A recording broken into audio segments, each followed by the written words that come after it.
₹10 में बैंगन की सब्जी और चावल।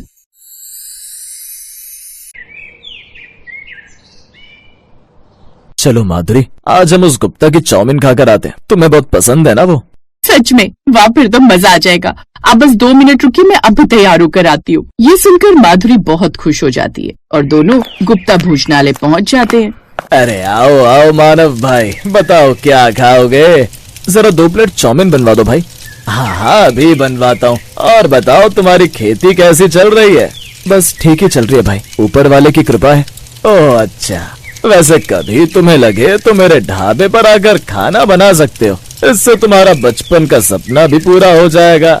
मानव चुप हो जाता है। ये गुप्ता भैया ऐसा क्यों कह रहे थे? मैं उनकी बात समझी नहीं। कौन सा सपना? और उनकी बात से आप इतना दुखी क्यों हो गए? बोलिए ना। बचपन से मेरा सपना था कि मैं एक होटल खोलूं और लोगों को खाना खिलाऊं, वो भी हो सके तो बहुत सस्ते दामों पर। मगर मैं वो सपना पूरा नहीं कर पाया। पिताजी और अम्मा के मरने के बाद मैं पूरी तरह से उलझकर रह गया और गुप्ता ये बात जानता है, इसीलिए वो मुझे चिढ़ा रहा था। तो अब आप होटल क्यों नहीं खोल लेते? मैं भी आपकी मदद करूंगी। ये कैसे मुमकिन है माधुरी? अब कहाँ ये सब? क्यों मुमकिन नहीं है? हमने जो भी कुछ पैसे बचाए हैं उनसे हम ये काम शुरू कर सकते हैं। और रही बात खेतों में काम करने की, तो अगर हम मिलकर वहाँ काम करेंगे तो दोपहर तक काम खत्म हो जाएगा। उसके बाद हम अपने होटल में काम कर सकते हैं। वैसे सुझाव इतना भी बुरा नहीं, मगर ऐसे में तो तुम्हारा काम भी बहुत बढ़ जाएगा। अरे तो क्या हुआ? आपका सपना पूरा करने के लिए मैं इतना तो खरीद सकती हूँ। और होटल में हम शुद्ध और स्वस्थ भोजन ही बनाएंगे और हम उसे बहुत ही कम दामों पर बेचेंगे, जिससे गरीब भी हमारे होटल में खा सके। ये सब सुनकर और सोचकर मानव के मन में एक नई उमंग भर गई थी। लेकिन तभी पीछे से किसी की जोर जोर से हंसने की आवाज आती है। ये कोई और नहीं, गुप्ता था। वाह वाह, जरा देखो तो, दोनों को मेरे होटल में बैठकर मुझे ही टक्कर देने की बातें हो रही हैं और इतने बड़े बड़े सपने सजाए जा रहे हैं। नहीं शुक्ला, ऐसी बात नहीं। अभी तो हम बस सोच ही रहे थे और तुम्हें टक्कर कैसे दे सकते हैं। तभी तो बोल रहा हूँ, ये ख्याल भी दिमाग से निकाल दो। ये लो चाउमीन खाओ और घर जाकर चुपचाप सो जाओ। कल सुबह खेतों में काम भी करने जाना होगा ना। क्यों भला? आपको ऐसा क्यों लगता है कि अपना खुद का होटल नहीं खोल सकते? आखिर आप होते कौन है हम पर हंसने वाले? अरे होटल खोलने के लिए अकल लगती है, अकल। कोई भी यारा गहरा मुंह उठाकर सोचेगा कि होटल खोलना है तो क्या वो खोल भी लेगा? अरे मैं तो लोगों को ऐसा खाना खिलाऊंगा जो सस्ता भी होगा और अच्छा भी। बस तुम देखते जाओ। वो दोनों अपनी चाउमीन पैक करवा लेते हैं और वापस अपने घर आ जाते हैं। घर में चाउमीन खाते खाते मानव कहता है, शायद हमने गुप्ता के सामने कुछ ज्यादा ही बोल दिया। अगर हम अपना होटल नहीं खोल पाए तो फिर तो वो हम पर खूब हंसेगा। अब छोड़िए उसे और ये सोचिए कि होटल का नाम क्या रखना है। वो तो मैंने सोच भी लिया है और ये भी सोच लिया है कि बनाना क्या है। इसी तरह हंसते बातें करते हुए दोनों खाना खाकर सो जाते हैं। अगले दिन सुबह सुबह दोनों जल्दी उठ जाते हैं और खेतों में चले जाते हैं।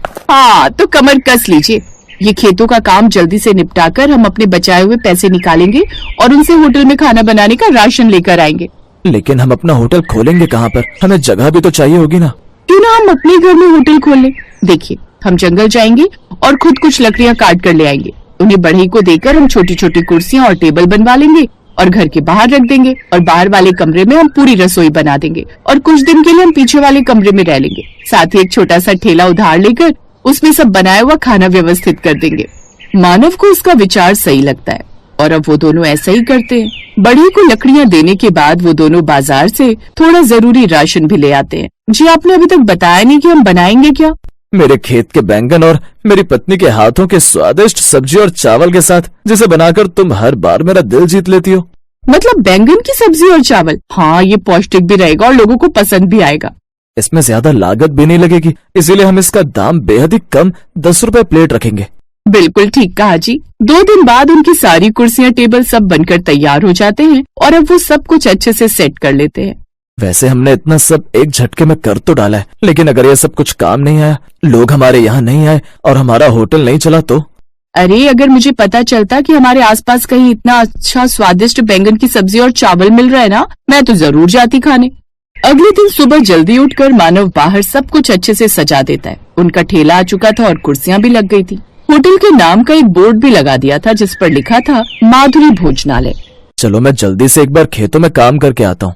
ठीक है, अच्छे से जाइएगा और जरा जल्दी वापस आइएगा। तब तक मैं खाना बनाने की सब तैयारी शुरू करती हूँ।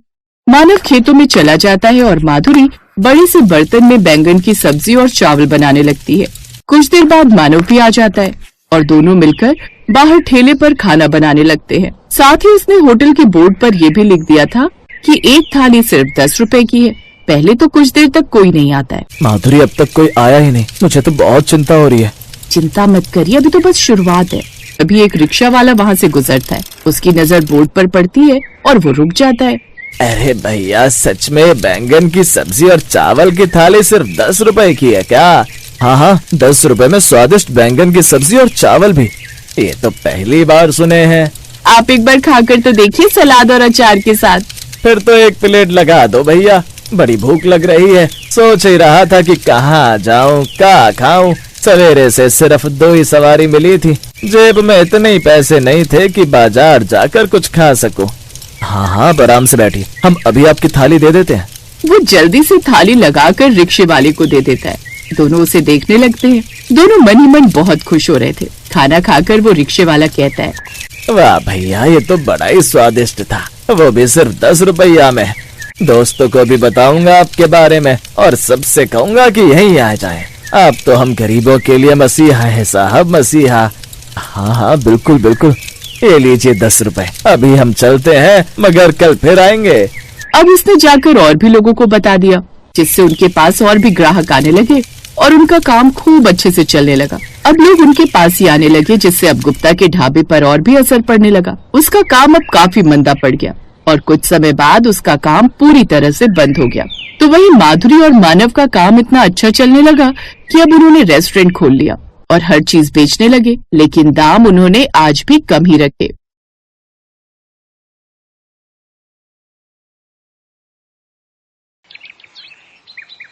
बच्चों को समोसा खाने का बड़ा मन है, कब से कह रहे थे। उस समोसे वाले से पूछती हूँ, एक समोसा कितने का दिया भाई साहब? एक समोसा सिर्फ 30 रुपए का है। अरे इतना महंगा समोसा भला कौन बेचता है भाई साहब? अरे बहन, आपको कुछ अंदाजा भी है कितनी महंगाई हो रही है? ऊपर से मैदा, तेल, इन सब का खर्चा अलग है। देखो भाई साहब, आपने 10 में देना हो तो दो, नहीं तो इतना महंगा मैं नहीं ले सकती। तो जहाँ 10 में मिले वहां से ले लो। अब टाइम खोटी मत करो और जाओ यहाँ से। हाँ, जाती हूँ। अच्छी लूट मचा रखी है तुम लोगों ने। गीता बिना समोसा लिए वहां से चली जाती है। फिर वो खेत में किसान के पास जाती है। लो मोहन भाई, अब कुछ अच्छी अच्छी सब्जियां डाल दो। अभी तोड़ कर लाया गीता बहन, तुम यहीं रुको। मोहन खेत में से कुछ सब्जियां तोड़कर लाता है, लेकिन उनमें सबसे ज्यादा बैंगन की सब्जी होती है। गीता वो सभी सब्जियां ठेले पर रखकर बाजार में बेचने निकल पड़ती है। उसकी बाकी सब्जियां तो बिक जाती हैं, लेकिन कुछ बैंगन अभी भी बचे हुए थे। सुबह से शाम हो गई, लेकिन ये बैंगन है कि खत्म होने का नाम ही नहीं ले रहे। कुछ देर बाद वो बैंगन लेकर गीता के घर आ जाती है, जहाँ मोनू अपनी बहन से जिद कर रहा था। नहीं नहीं, मुझे समोसा ही खाना है, मुझे समोसा खाना है। क्या हुआ मोनू बेटा, क्यों जिद कर रहे हो? माँ, आज विमला काकी के घर उनकी बहन और बच्चे आए हुए थे, तो काकी ने उन सबको समोसा खाने को दिया। दरवाजा खुला देख मोनू अंदर चला गया और काकी से समोसा मांगने लगा, तो काकी ने उसे वहां से भगा दिया। माँ, मुझे भी समोसा खाना है। गरीब गीता जब अपने छोटे बच्चों को समोसे के लिए तरसते हुए देखती है तो उसे बहुत बुरा लगता है। तभी उन बैंगन को देख उसे एक आइडिया आता है, क्यों ना इन बैंगन का भरता मसाला बनाकर और रोटी की गोली में ही भर के उनके समोसे बना दूं। गीता जल्दी से भरता बनाकर तैयार कर लेती है, फिर उसे तेल में भरकर अपने बेटे मोनू को खाने को देती है। ये ले मोनू, बैंगन का समोसा खाओ। बैंगन का समोसा बहुत ही करारा और क्रिस्पी बना हुआ था। मोनू को वो समोसा बहुत ही स्वादिष्ट लगता है और वो उसे पूरा खा जाता है। अरे ये क्या माँ, आपने सिर्फ मोनू के लिए समोसा बनाया, मैं आपकी बेटी नहीं हूँ क्या? ये ले मेरी बच्ची, तू भी खा। माँ, सच में समोसा बहुत ही स्वादिष्ट बना है। आज अगर आपकी खुद की दुकान होती तो ये बैंगन समोसा तो उसमें धूम मचा देता। ये सुनकर गीता सोच में पड़ जाती है। अगले दिन गीता फिर से किसान से सब्जी खरीदने खेत पर पहुंच जाती है, लेकिन हर बार की तरह इस बार भी वो उसे ढेर सारे बैंगन पकड़ा देता है। फिर बाजार में कोई भी उससे बैंगन नहीं खरीदता। हे राम, आज तो कोई भी ये बैंगन नहीं खरीद रहा। अब मैं क्या करूंगी? मकान का किराया देना है, साथ ही बच्चों के स्कूल की फीस भी देनी है। बैंगन तो बिक नहीं रहे। तो क्यों ना मैं इन बैंगन के समोसे ही बनाकर बेचूं। गीता घर आ जाती है और बैंगन के समोसे बनाकर तैयार कर लेती है। फिर एक टोकरी में भरकर समोसे बेचने के लिए बाजार में खड़ी हो जाती है। तभी विमला काकी उसके पास आती है। ओ गीता, तूने बैंगन बेचने छोड़कर अब क्या बैंगन के समोसे बेचने शुरू कर दिए? वैसे खुशबू तो बड़ी ही अच्छी आ रही है समोसों की। जरा लगा तो एक समोसा। हाँ काकी, अभी लो। वाह वाह वाह, क्या स्वाद है। क्या क्रिस्पी और मजेदार समोसे बनाए हैं तूने गीता। तूने तो कमाल कर दिया। 2 प्लेट और लगा तो। विमला काकी जी भरकर समोसे खाती है। अच्छा बता, कितने पैसे हुए मेरे? पैसे? वो पैसे, बैंगन का समोसा है तो 10 रुपए। हाँ, 10 रुपए समोसा है काकी, तो आपके 3 समोसे के हो गए 30 रुपए। अच्छा अच्छा, ये ले, बैंगन समोसे में भी दम, ऊपर से दाम भी कम। वाह वाह वाह।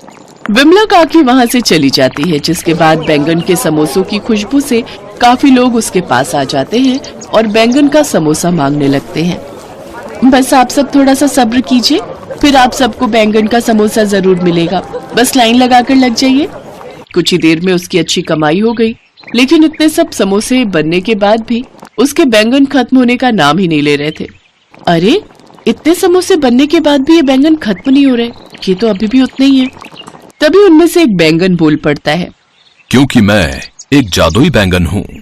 मैं बारिश के साथ परिलोक की सब्जियों में से बहकर आ गया था और उस किसान के खेत में गिर गया था। उसने मुझे बाकी सब्जियों के साथ तुम्हारे झोले में डाल दिया था। मैंने देखा कि तुम बड़ी ही परेशान हो, इसलिए जब तुमने बैंगन का समोसा बनाया तो मैंने अपना जादू उसमें डाल दिया। अब तुम्हारे ये बैंगन कभी खत्म नहीं होंगे। अब तुम जी भरकर इनसे समोसे बनाकर बेचो। अब से तुम्हारी सारी परेशानियां खत्म। तुम्हारा बहुत बहुत शुक्रिया। उस दिन के बाद से गीता की सारी परेशानियां खत्म हो गई।